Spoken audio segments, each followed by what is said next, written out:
Good afternoon po sa inyong lahat po. Happy Monday everyone.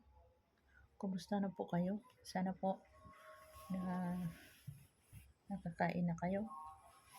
Mga classmate kong mga katulong. Sana kumakain na kayo. Ako hindi pa po kumakain kasi nagpa-reduce ako. So kailangan ko din na 49. Kailangan pa magkaltas ko na 2 kilo. Kailangan 48-49 ang level. So, may balita na ba kayo na kailan magbukas yung paliparan dito? Sino kayang makauwi next month? Sana may kasabay ako na tagaliti din. Mag-comment kayo kung sino pong tagaliti po para may kasama ako na pag-uwi ko. May kasama ako sa airplane. Ay, hindi naman ako takot kasi alam ko naman kasi tagal ko na dito pabalik-balik. So, gusto ko lang naman na may kasama ako kasi pagdating sa Pilipinas, magtambay ako na katulad dati na nagtambay ako na mga 3 oras.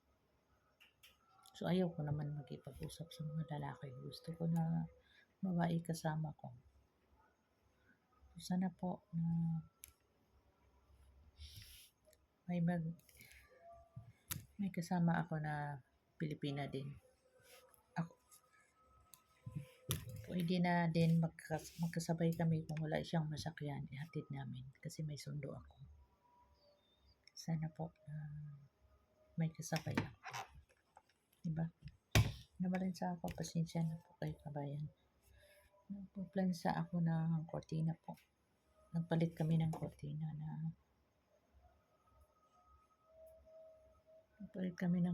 na ibang kulay po.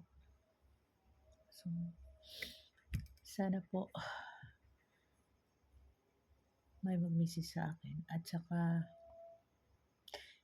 wish ko lang kay God na sana po tulungan niya ako na lumaki ang channel ko.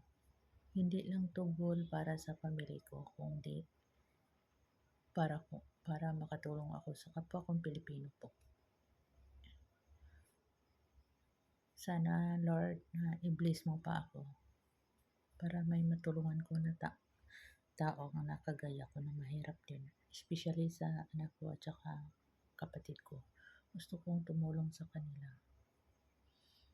Sana po lumakalaki pa siya din. So,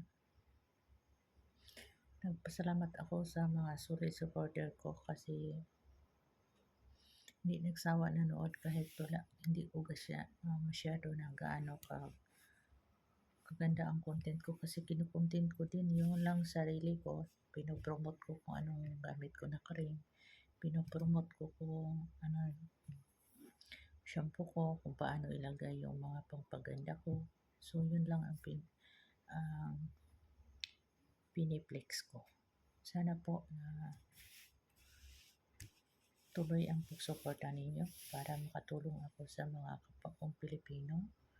At saka, unang-una, nagpasalamat ako ni God na hindi ako pinabayaan. Naramdam ko naman na tinutulungan niya ako. Hindi ako pinabayaan. Salamat Lord na ikaw lang ang sandalan ko kasi ako lang mag-isa dito. Wala akong masandalan na iba kundi ikaw lang mahal ko. Mahal na Panginoon. Wish ko na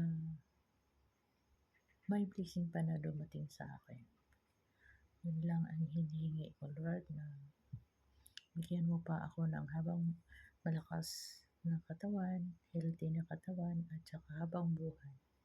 Gusto ko na kung mawala man ako dito sa mundo, gusto ko na tapos ng mga apo ko.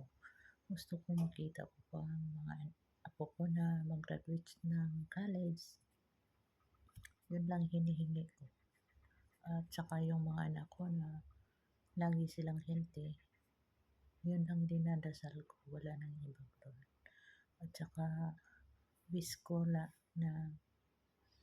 i-bless mo pa yung channel ko para makatulong ako sa kapwa kong Pilipino. especially sa kapatid ko. May pera naman sila pero daming sakit. Gusto ko din makauwi ng Pilipinas na makita ko yung kapatid ko. Kasi hindi pa ako nag-abroad, yan lang ang naramdaman ko na mahal niya ako. Pag tuwing may sakit ko, pinupuntahan niya ako. Magdala siya ng tinapay, dinadalhan niya ako ng tinapay at saka merienda. Yun lang na gusto kong umuwi sa Mindanao. Kasi parang 19 years na ako hindi nakauwi. Mag 19 pala. Oh. So sana po i-bless ninyo ako, Lord. Tulungan ako sa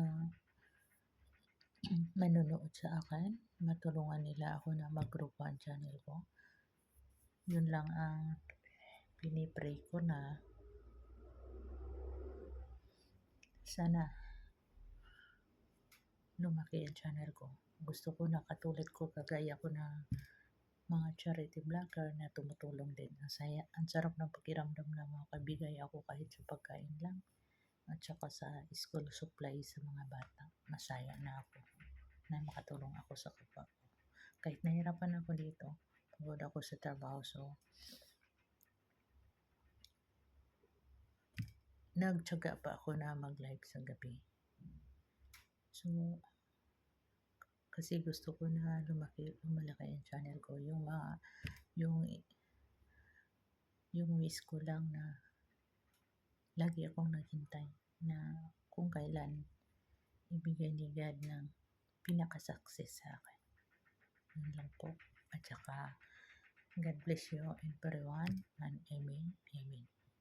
Sana po, wish ko lang may darating din sa akin na blessing na habang buhay ng i-bless ako para makatulong ako sa mga anak ko at saka kapatid ko at saka sa ibang tao. God bless everyone. Bye.